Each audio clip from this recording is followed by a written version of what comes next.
اور اس کے لیے چونکہ یہ TTP کے جتنے بھی لوگ ہیں زیادہ حقانی گروپ کے جتنے بھی پروونسز تھے اس میں آباد تھے اور ان کے ساتھ ان کی ہمکاری تھی.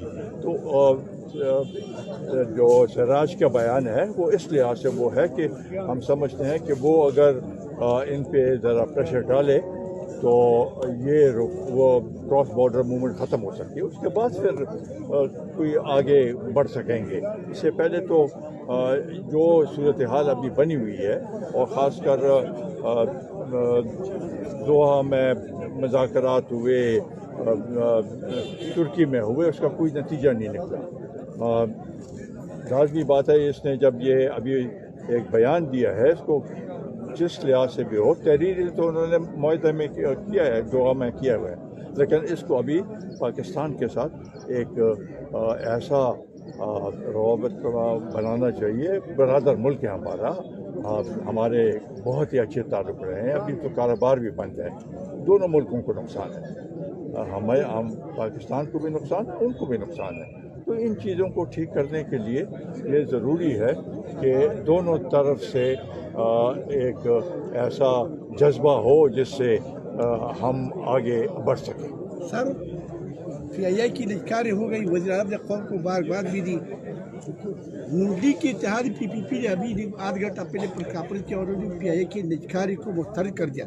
اس نجکاری کو آپ کس نظر سے دیکھتے ہو, PPP کی آج کے موقف کو کس نظر سے دیکھتے؟ دیکھیے فیض خان نے بھی یہ سوال کیا ہے. PII کی نجکاری تو 20-25 سال سے یہ سلسلہ شروع ہے. کسی حکومت نے نہیں کیا. سیاسی دباؤ کے تحت آ جاتے کوئی نجکاری نہیں ہوئی. ہو گئی ہے. اس میں بعض لوگ اس کے پر تنقید کر رہے ہیں لیکن یہ ہے کہ اگر یہ نجکاری نہیں ہوتی تو ہر سال آپ کو 50-60-100 بلین کا نقصان ہوتا.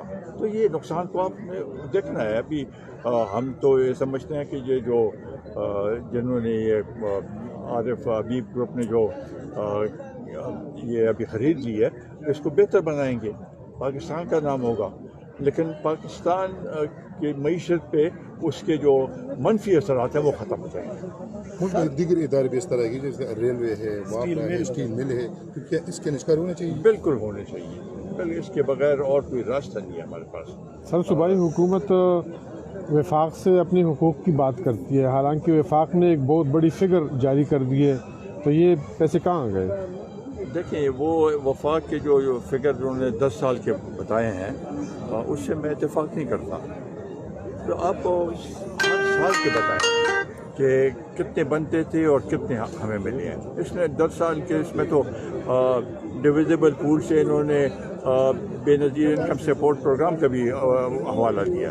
تو یہ تو ایسے ہی اعداد و شمار دکھانے کے لیے, مگر یہاں پر صوبائی حکومت نے بھی کوئی صحیح حکمت عملی تک اپنائی نہیں ہے. جب تک صحیح حکمت عملی نہیں بنائیں گے, صحیح اعداد و شمار دونوں طرف سے نہیں آئیں گے تو کیسے یہ سلسلہ ہوگا. تو اس لحاظ سے میں سمجھتا ہوں کہ صوبائی حکومت کو بھی کوشش کرنی چاہیے اور یہ باقی چیزوں سے ڈرنوں اور ان سے ایک طرف ہو کے ان ابھی اس کو یہ ذمہ داری حاصل ہوئی ہے, اس ذمہ داری کو پورا کریں. سر افغانستان سے تجارت بند ہے مگر واگا بارڈر سے بھارت سے تجارت ہو رہی ہے تو طلباء کے تاجر سر سے متاثر ہے. اس حوالے سے آپ کیا کہیں گے؟ میں سمجھتا ہوں کہ یہ تورخم کا بارڈر کھولنا چاہیے, بلکہ غلام خان کا بھی, خرلاچی کا بھی, جو بھی ہیں جتنے بھی بارڈر ہیں ہمارے سب کھولنے چاہیے. اس سے بہت سے ہمارے لوگوں کے روزگار جو ہے وہ متاثر ہوا ہے ہزاروں کے تعداد میں. اور یہاں کے لوگوں ہمارے یہاں سے تجارت, یہ ایک ملک ہے جہاں پر ہمارا تجارت میں ہمیں فوقیت ملتی ہے. تو اس لحاظ سے افغانستان کے لیے بھی چاہے وہ چابہار سے شروع کرے, دوسری جگہ سے شروع کرے, نقصان ان کو بھی ہے. تو انا کا مسئلہ چھوڑ کے میرا خیال ہے جہاں تک یہ TTP کا سوال ہے وہ اپنی جگہ, لیکن یہاں کے لوگوں کے جو مسائل ہیں بھی وہاں پر ہمارے اسٹوڈنٹس بھی ہیں، تاجر لوگ ہیں جو کہ وہاں پر پھنسے ہوئے ہیں، ان کے لیے کوئی لائحہ عمل طے کرنے کی ضرورت ہے۔ بہت بہت تھینک یو